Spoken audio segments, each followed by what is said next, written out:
seem like the type to love and leave 'em and disappear right after the song. So give me the night to show you, hold you. Don't leave me out here dancing alone. Assalamualaikum warahmatullahi wabarakatuh. Kembali lagi bersama saya Fahria dari kelas 22 6B Manajemen. Nah, kali ini saya akan membawakan materi dengan judul Telaah Pustaka dan Hipotesis Penelitian Kualitatif dan Kuantitatif dengan dosen pembimbing Bapak Adi SEMM. Baik, langsung saja ke materi pertama.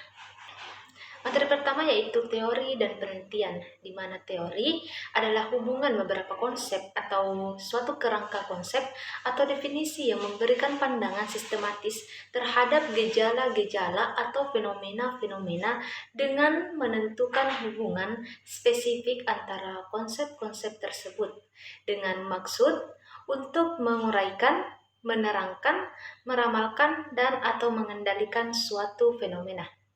Teori dapat diuji, diubah, atau digunakan sebagai suatu pedoman dalam penelitian. Selanjutnya yaitu penelitian, di mana penelitian adalah serangkaian kegiatan yang dilakukan secara sistematis untuk mendapatkan informasi ilmiah mengenai rentetan peristiwa dan langkah-langkah pemecahan suatu permasalahan. Penelitian atau research dapat diartikan sebagai upaya atau cara kerja yang sistematis untuk menjawab permasalahan atau pertanyaan dengan jalan mengumpulkan data dan merumuskan generalisasi berdasarkan data tersebut. Materi kedua yaitu tujuan, manfaat, dan langkah-langkah membuat telaah pustaka. Yang pertama, tujuan. Tujuan telaah pustaka yaitu untuk memahami permasalahan yang relevan dengan topik penelitian sehingga peneliti dapat menghasilkan penelitian yang solutif dan membantu peneliti dalam memverifikasi masalah yang akan diteliti dan menunjukkan urgensinya, serta mengidentifikasi rumusan masalah atau hipotesis yang akan dibahas. Nah, adapun manfaatnya yaitu memberikan gambaran tentang metode atau teknik yang digunakan dalam penelitian sebelumnya, sehingga peneliti dapat memilih pendekatan yang tepat untuk penelitiannya sendiri, membantu peneliti mengidentifikasi variabel-variabel penting yang mempengaruhi situasi dan kondisi, serta memberikan kejelasan tentang variabel mana yang paling signifikan untuk diteliti. Selanjutnya yaitu langkah-langkah. Yang pertama, menentukan topik dan ruang lingkup. Yang kedua, mencari literatur yang relevan. Yang ketiga, mengevaluasi dan memilih literatur. Yang keempat, merangkas literatur yang relevan. Yang kelima, mencatat teori yang dibutuhkan. Yang keenam, melakukan sintesis dan perbandingan. Yang ketujuh, melakukan analisis terhadap literatur. Dan yang kedelapan, mengidentifikasi isu-isu yang sentral. 9 yaitu membuat garis besar struktur telaah pustaka. Dan yang terakhir, menulis telaah pustaka. Materi selanjutnya yaitu proposisi dan hipotesis, di mana proposisi adalah pernyataan yang memiliki makna penuh dan dapat dinilai benar atau salah.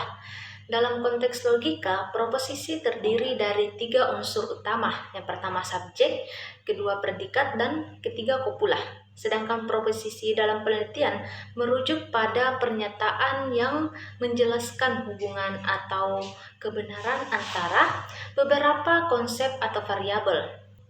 Yang kedua yaitu hipotesis. Hipotesis berasal dari bahasa Yunani yaitu hupo berarti lemah atau kurang dari di bawah.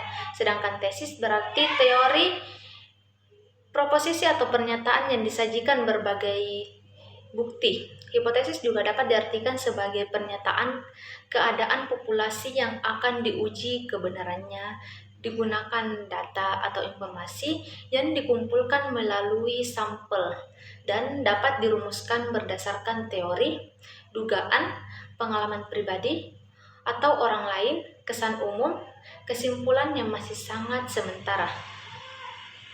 Adapun jenis-jenis dan manfaat hipotesis. Yang pertama, jenis-jenis hipotesis. Yang pertama, hipotesis nol atau HO. Hipotesis nol adalah pernyataan yang menyatakan tidak ada hubungan atau perbedaan antara variabel yang sedang diteliti. Yang kedua, hipotesis alternatif atau 1. Hipotesis alternatif ini adalah pernyataan yang menyatakan adanya hubungan atau perbedaan yang signifikan antara variabel yang sedang diteliti. Yang kedua yaitu manfaat. Yang pertama, mengarahkan penelitian. Yang kedua, hipotesis menjelaskan masalah penelitian dan pemecahan secara rasional. Yang ketiga, hipotesis menyatakan variabel-variabel penelitian yang perlu diuji secara empiris. Selanjutnya yaitu kriteria hipotesis yang baik. Yang pertama, jenis dan spesifik. Yang kedua, dapat diuji. Yang ketiga, dapat dibuktikan salah. Yang keempat, berlandaskan teori atau penelitian sebelumnya. Yang kelima, spesifik dan terukur sederhana. Materi yang terakhir yaitu dasar pengembangan hipotesis, di mana dasar pengembangan hipotesis adalah teori dan hasil penelitian yang relevan. Teori merupakan landasan yang kuat untuk merumuskan hipotesis karena kebenarannya sudah diakui secara umum. Dasar pengembangan hipotesis, teori yang mendasari atau mendukung perumusan hipotesis, hasil-hasil penelitian yang relevan, rumusan masalah penelitian, telaah pustaka, atau landasan teori dan penelitian terdahulu. Baik, itulah materi yang dapat saya sampaikan. Sekian dan terima kasih. Assalamualaikum warahmatullahi wabarakatuh.